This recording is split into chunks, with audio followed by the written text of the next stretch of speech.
A white Xbox Series X without a disk drive is coming, or is it? I got poked quite a few times about this, so I figured I'd do some research, dig in, and try to uncover just the plausible information related to the latest rumor that this summer a new console is coming from Xbox, and granted it's white and it doesn't have a disk drive. Now, I got pinged a lot on Twitter or X, you can find me over there at BDSams, but let's just kind of dive into the details of this latest report because some things make sense and other things really don't make sense. So first off, the report comes from xpooter.com, which is actually a pretty decent domain name, which means it's probably, they paid some money for it or they've been around for a while. You can kind of digest that at your own will. But the report says that, hey, a white Xbox Series X is coming in June or July. Their price isn't known, and it's going to be basically the exact same thing we have today, but sans disk drive at the end of the day. And granted, there's some precedence for this, right? If you look just to the right on this image, the white one is the Series S, as we all know, and it doesn't have a disk drive. So making a white Xbox Series X without a disk drive would kind of fit into the narrative. Like if it's a white Xbox, it doesn't have a disk drive. If it's a black Xbox, it has a disk drive. I don't know if that's reality or not, but just, hey, at least it kind of sounds plausible. And so again, releasing in June or July, which to me is actually the first red flag, but we will get into that here in just a minute. Now, kind of like doing some background here, we already know that this is pretty plausible, right? That Microsoft would release a diskless Xbox Series X, right?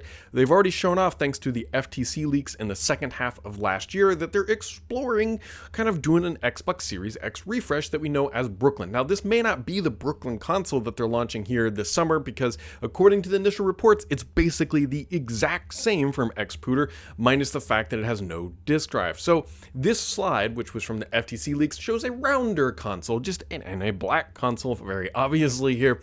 And so you kind of got to remember too that if you take out a disk drive, which is a big round rectangle thing, you can actually round the corners. So that's probably why this console was round. But again, that is not what the report is saying. This is a different device from what we are seeing from that FTC leak.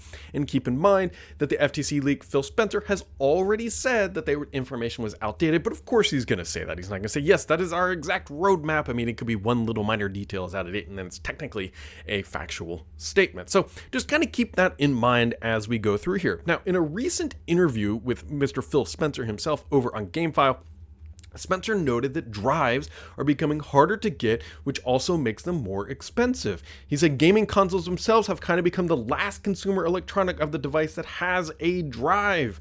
And this is the real issue in just terms of number of manufacturers that are actually building drives and the cost associated with those. So kind of like putting that into the frame of reference, like here he is, Phil Spencer, saying, disk drives have gotten expensive. Here's a slide that says, hey, look, these things, like we have a concept called Brooklyn that is likely exactly that and with some updated specs. And then so you work it back to the original rumor and it's like, okay, this all kind of jives, but they're all kind of based on things that we knew, minus the fact that it would be white and coming in June or July. Those are the two concepts that I'm not so torn on or so confident in, if you will.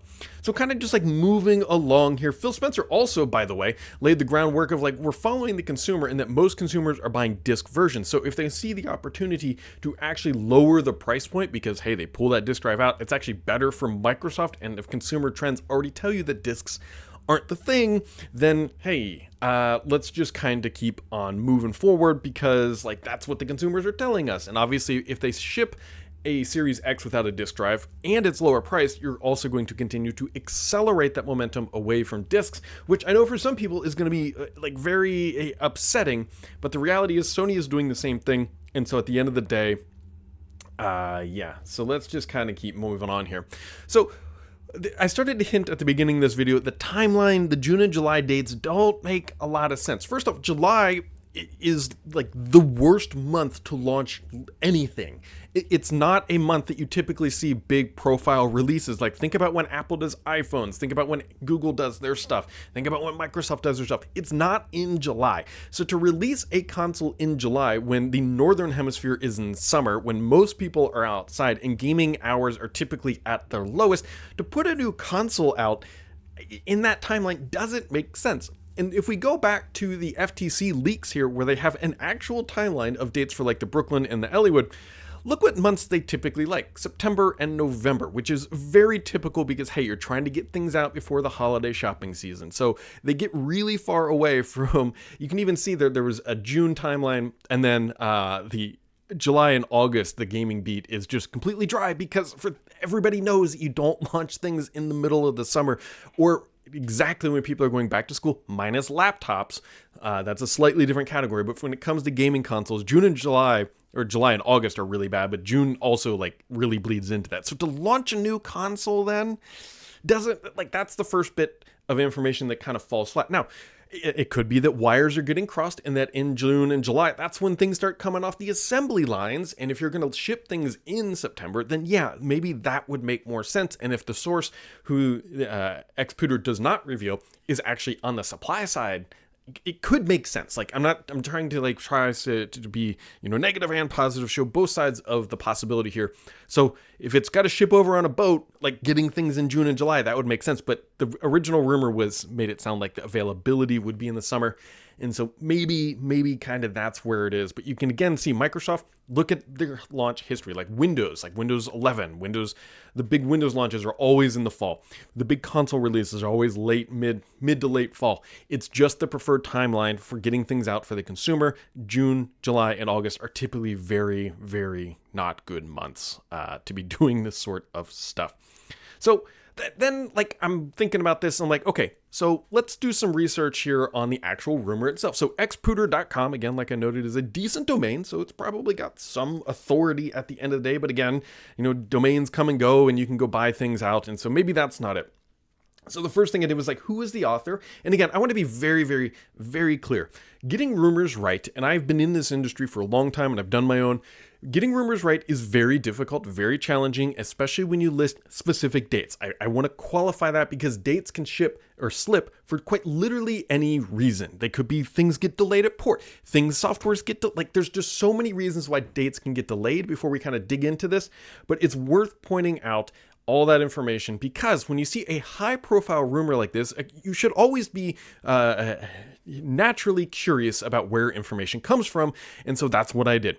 And so the first thing I pulled up was the profile of all the other rumors from Xputer and the author. And again, for the love of God, please do not go after this author. Do not try to do anything. I get it. It's tough. I'm just pointing things out that are facts. So the first thing that jumped up was like the Armored Core 6 has a release of September to October.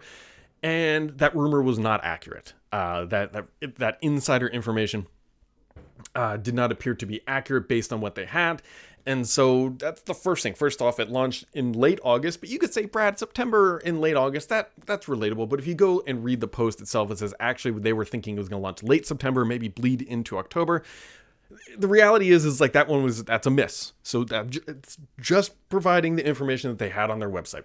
The other one, too, is as exclusive Baldur's Gate 3 is going to launch on December 6th. Now, it did launch on December 7th, so by my own information and what I just said, you could make the argument that it's only a day later. They were actually pretty close. However, this came out in November, and then actually you can see like the leads on the game were like, when that information came out, like, this is news to us that this is actually happening.